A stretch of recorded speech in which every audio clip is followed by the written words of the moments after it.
Case, please.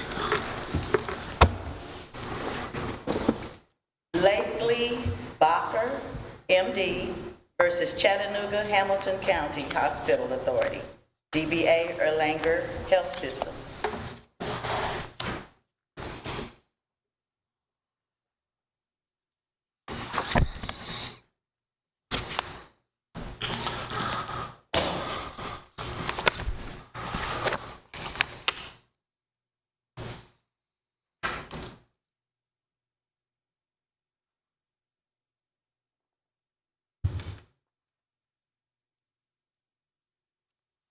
We'll hear from the appellant when you're ready. Thank you. Good morning. Good morning, Your Honor. Brent Burks from the Chattanooga Bar, along with Katie Reed. It's my pleasure to represent Dr. Blakele Bakker. I would like to, pardon my voice, I'm having a little sinus thing, but like most people in East Tennessee, I would like to reserve 5 minutes for rebuttal, please. That'll be fine. Thank you, Your Honor. May it please the court, this is a very important case for litigators in Tennessee, and I know that sounds like a really big statement, but summary judgment jurisprudence has been the same since I started almost 30 years ago in '94, because we had the Byrd versus Hall case in 1993.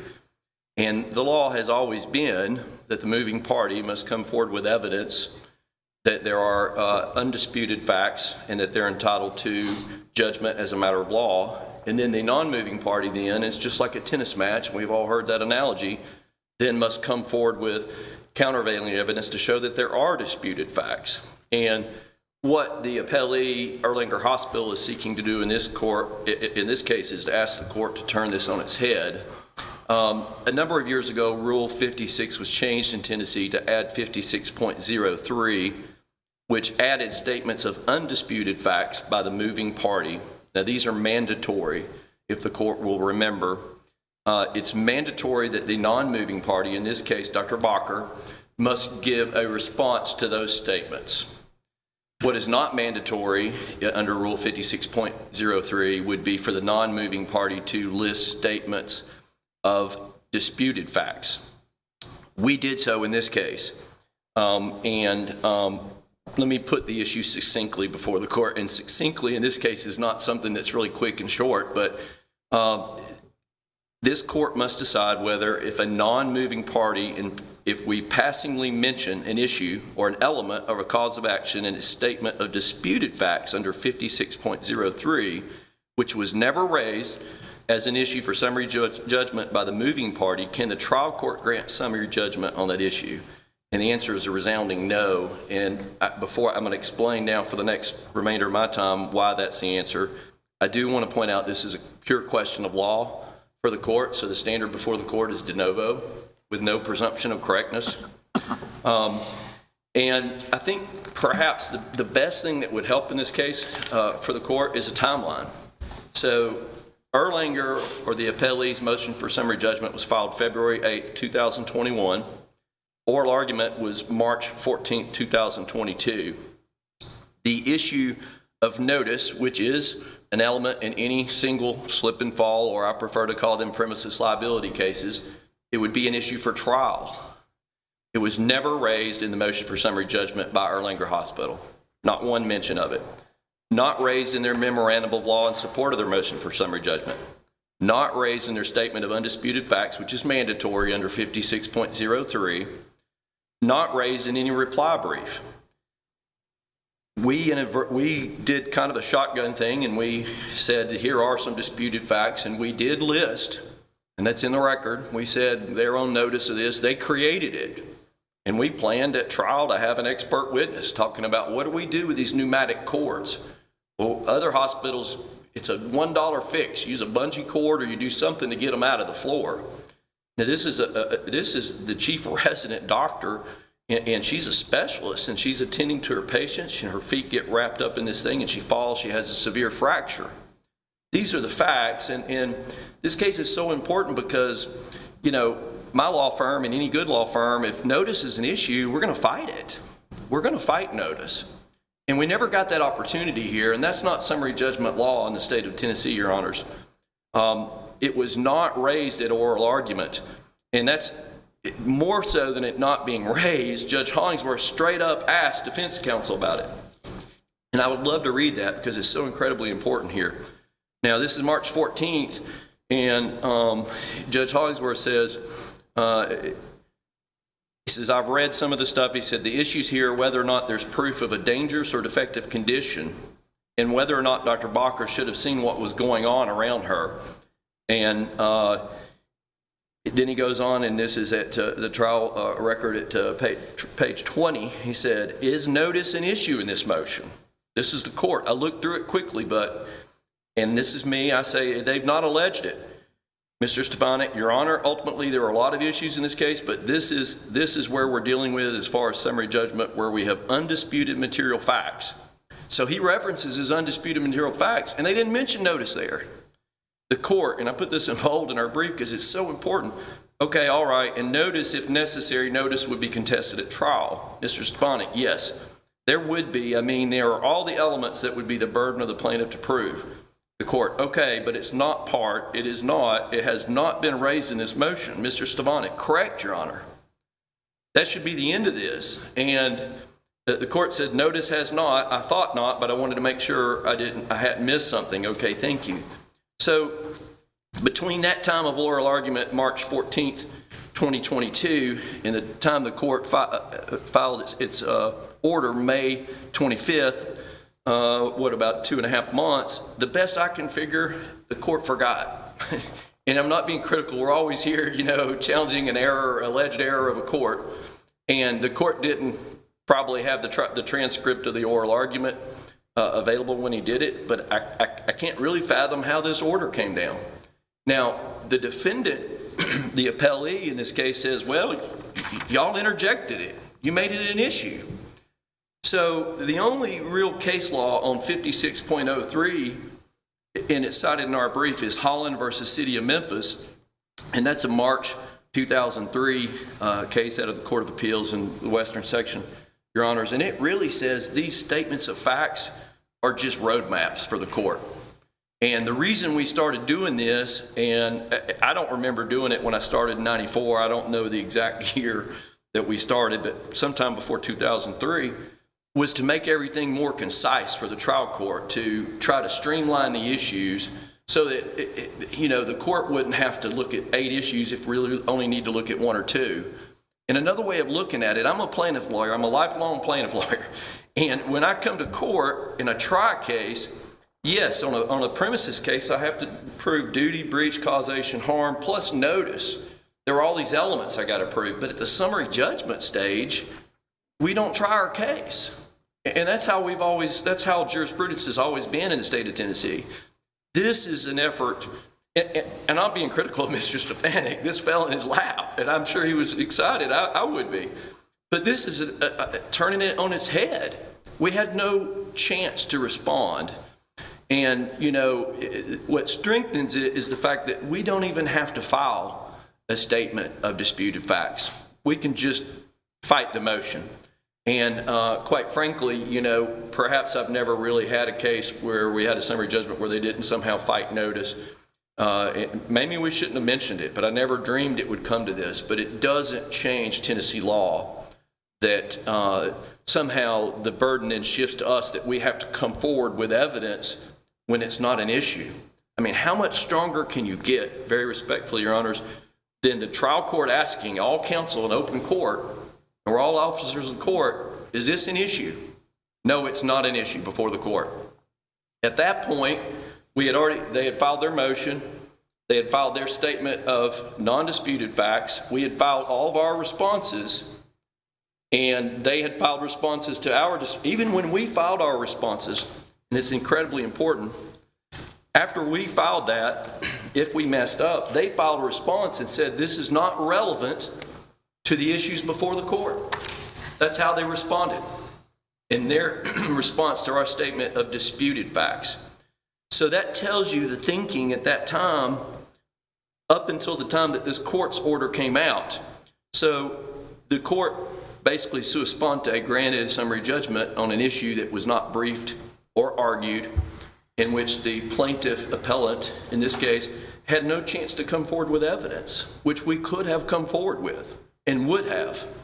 And so I very strongly urge this court that this case must be overturned, or we're turning summary judgment law on its head in the state.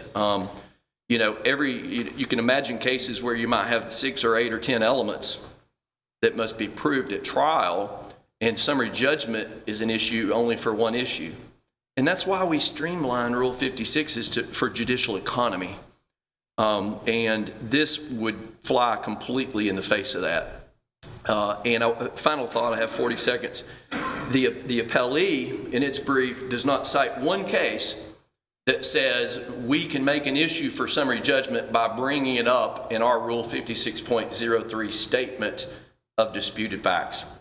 There's not one case that says that. And so that's incredibly important for this court. Somehow, if that happened, this would just be all new law, and we would reverse 30 years of summary judgment law respectfully, I believe, Your Honors. And if there are no questions, I'll stand back up in a few minutes. I hear none. You have your time for rebuttal. Yes, sir. Thank you, Your Honor. Hear from the appellee.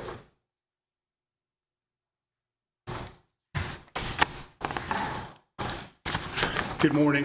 Morning. May it please the court, my name is Dan Stefanik, and I represent the Appellee, Chattanooga-Hamilton County Hospital Authority, Erlanger Health System. This is a premises liability case under the Governmental Tort Liability Act, the GTLA. Under TCA Section 2920-24, immunity is removed for injury caused by a dangerous condition on the property of a governmental entity, provided that the governmental entity had actual or constructive knowledge of the dangerous condition.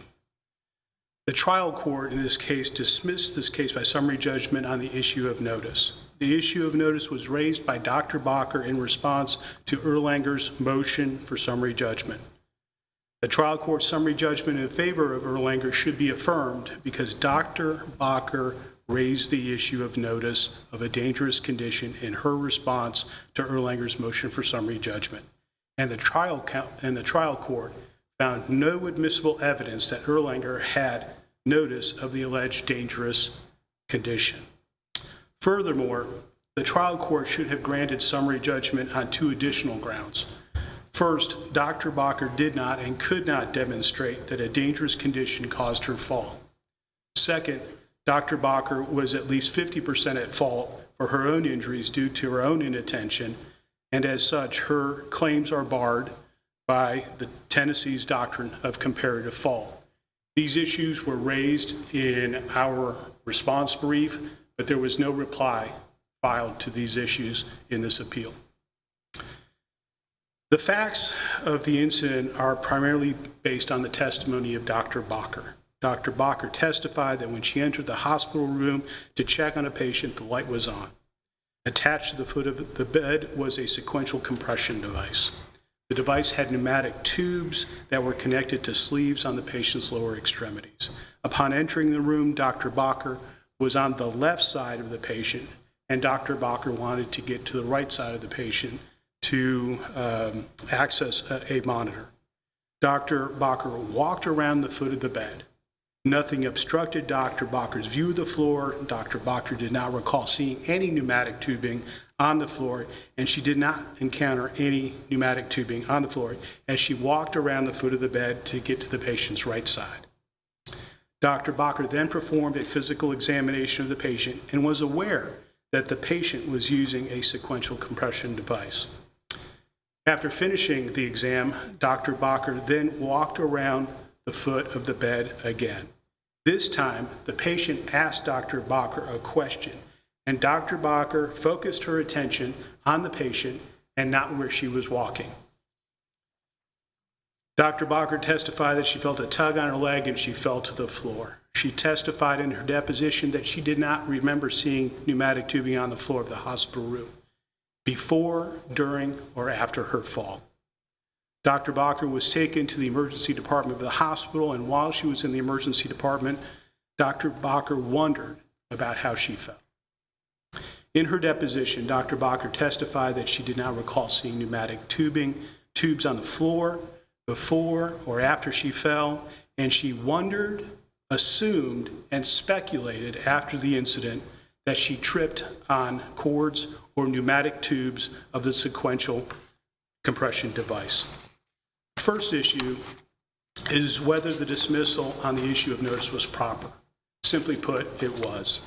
The trial court dismissed the case on the basis that the appellant offered no evidence that Erlanger had notice of the alleged dangerous condition caused by the alleged cords or tubes. Counsel, I'm sorry, go ahead.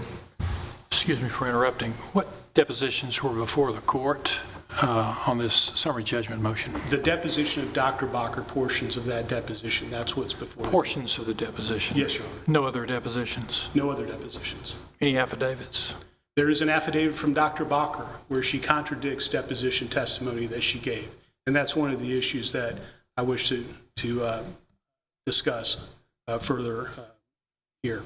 Was the affidavit submitted following the deposition? The affidavit was submitted after summary judgment. So not following the deposition, but after summary judgment. As far as the timeline goes, the motion for summary judgment was filed on February 8th, 2021, and the appellant filed her response on February 14th, 2022. In this case, Counsel? Yes. Did the trial court ask you if notice was at issue in the summary judgment? the trial court asked me if that was part of the motion, and yes, I responded that it was not part of the motion. However, Okay, was there any further discussion about notice by the trial judge at that time? not that I recall, Your Honor. There is a transcript, but there was no further discussion about the notice issue. Okay, and that discussion happened after the plaintiff had filed whatever they were going to file, except apparently for an affidavit. Yes, Your Honor, it was filed at the time, or the discussion was had at the time of the hearing. The hearing. Summary judgment. Okay. So in this case, Dr. Bakker takes the position that the court erred by considering the issue of evidence of a dangerous condition. I think that the appellant has argued that, yes, there was a mention of the dangerous condition, but it was a passing mention.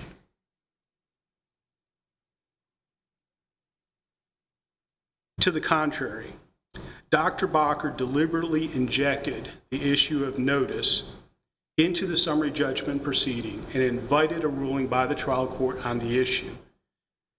The appellant wanted a ruling by the trial court that notice was not disputed and summary judgment was not appropriate. Now, under Rule 5605 of the Tennessee Rules of Civil Procedure, if summary judgment is not granted, the trial court has the ability to ascertain what material facts are without substantial controversy and enter an order accordingly. We responded that the statement of facts that was given by the appellant to the trial court included the issue of notice, and we pointed out that this is inadmissible hearsay. The appellant is taking the position that these are our statement of facts that need to be tried, and we responded by saying they don't need to be tried because they're inadmissible. Dr. Bakker cited to inadmissible hearsay as her evidence that Erlanger was on notice about tubes and cords on the floor. The trial court addressed the cited portion of Dr. Bakker's deposition in its order and properly found that there was no admissible evidence that Erlanger had notice of a dangerous condition involving tubes and cords. Was there any genuine issue of the fact as to who hooked the patient up to the machine and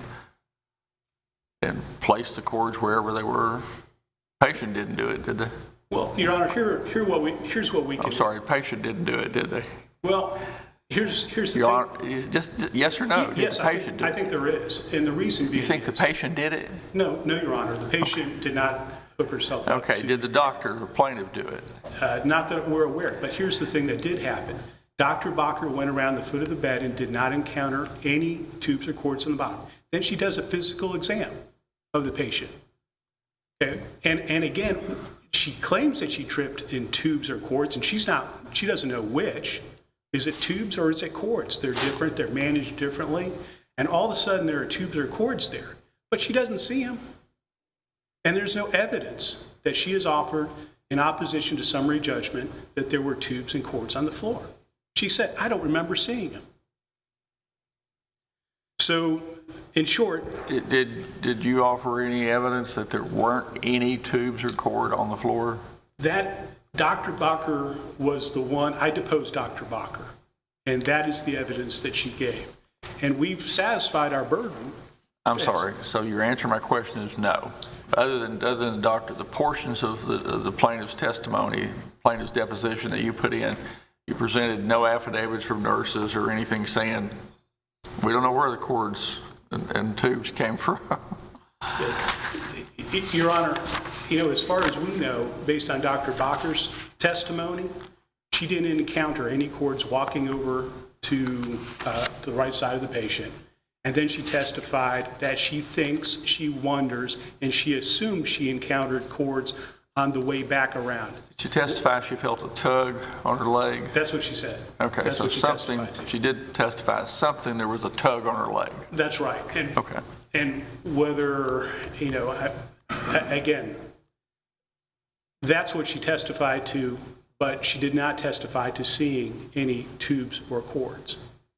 So that's where we're left as far as that issue goes. So I know there was an argument made by the appellant that, well, this changes summary judgment law. This changes summary judgment law. Here's the thing. Nothing required the plaintiff to interject the issue of notice into summary judgment. And if a non-movement does that, a movement needs to respond, which we did. And we responded and showed that that was not admissible evidence. That necessitates a trial. And the court evaluated and made the decision in that regard. And it should be affirmed. But there are two additional grounds for granting summary judgment. One is that the appellant failed to establish that a dangerous or defective condition existed as is required by the GTLA. She did not recall seeing pneumatic tubing on the floor before or at the time of her fall. She did not recall seeing pneumatic tubing on the floor after her fall. She testified that she assumed and wondered if she had tripped on a cord or a pneumatic tube. Dr. Bakker could only speculate that her foot came in contact with a pneumatic tube. And I said, it sounds like you're sort of speculating, and she said correct. That's in her deposition. So Dr. Bakker wondered, assumed, and speculated that a cord or a pneumatic tube caused her fall. Excuse me for interrupting, Yes, counsel. As I understand, at some point in the deposition, perhaps on page 50 of that deposition, Dr. Bakker's testimony was, so I stepped into the pneumatic cords that were looped between the foot of the bed and the wall, so I stepped into the looped cords that were on the floor and fell down. Is that the testimony that she presented later on in the deposition? She did have contradictory testimony. Within the deposition? In the deposition, there was contradictory testimony because she testified initially that I stepped in the loop. Did the affidavit that was later on address any of that? It did not give an explanation for the conflict in her testimony. The affidavit said, I got entangled in cords or tubes. That's what the affidavit says, which is even less specific than perhaps what she testified in her deposition. And so it's a moving target as to what her testimony is in this regard, and it should be disregarded. Now, with respect to this affidavit, she said, and I believe it was paragraph 6 and 8 of her affidavit, that she became tangled in tubes and cords. She also said that in the moments after the fall, as I was lying on the ground, I was able to determine that the only possible cause of my fall was the sequential compression device. However, in her deposition, she testified under oath that while she was in the emergency department, she wondered if she had tripped on pneumatic tubes. And then even at her deposition, she said that she assumed that her foot came in contact with a pneumatic tube. The trial court determined that it would be up to the jury to decide which version they believe. And respectfully, that would be error on the part of the trial court. A party cannot create an issue of material fact by making inconsistent statements under oath. Here, there's no explanation for the inconsistency of Dr. Bakker's testimony and affidavit, and there's no corroborating evidence that cords and/or tubes were on the floor that caused Dr. Bakker to fall. Finally, Your Honor, the trial court did not address Erlanger's summary judgment argument that Dr. Bakker was at least 50% at fault for her injuries. Here, Dr. Bakker testified that she was aware that a sequential compression device was in use, and she conceded that if pneumatic tubes were on the floor and if she had looked, she would have seen them. It is undisputed that Dr. Bakker had worked around patients with tubes and cords and was aware of the care that was required to avoid becoming entangled in them. Dr. Bakker's affidavit makes clear that she was not paying attention to where she was walking. Under these undisputed material facts, reasonable minds could only conclude that Dr. Bakker was at least 50% at fault for her own injuries, and summary judgment on the issue of comparative fault should have been granted. Your Honor, I see that my time is up. Thank you, counsel. We'll hear from the appellant rebuttal. Yes, Your Honor.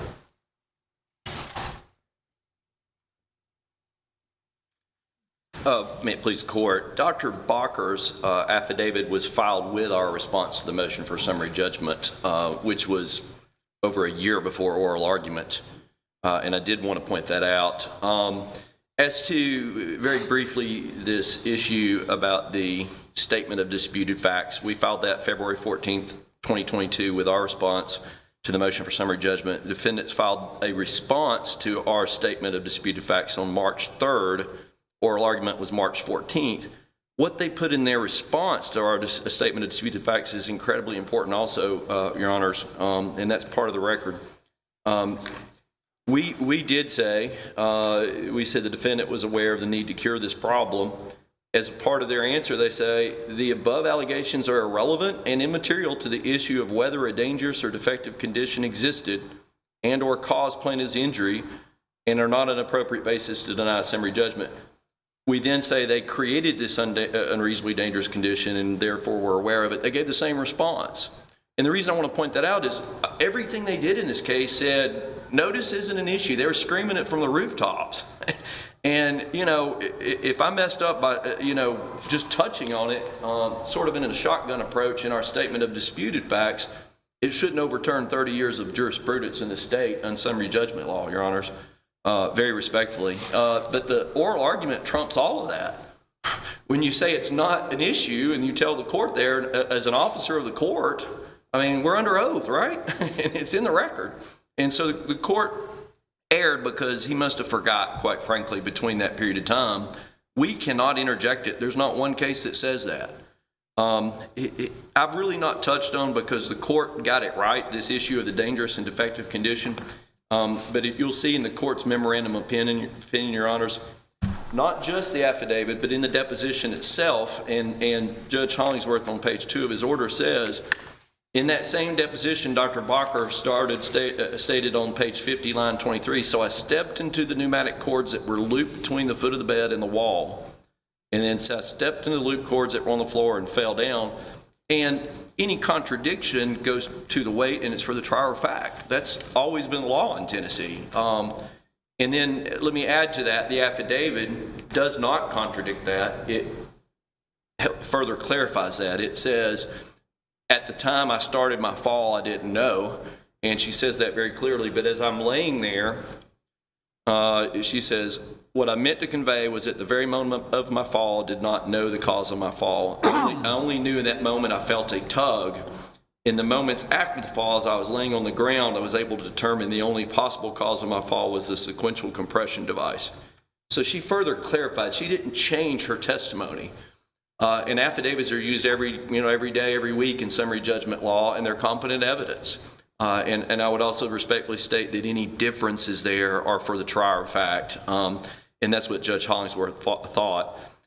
Judge Hollingsworth did not touch on comparative fault. Comparative fault in Tennessee, and there are numerous cases, is almost always a question for the trier of fact, unless it's just so incredibly obvious on his face that it should be granted without argument. And I think it tells us a lot that he didn't even touch on it in this case. And part of the comparative fault argument for the court, if you please, is that we're dealing with a doctor whose duty is to take care of this patient.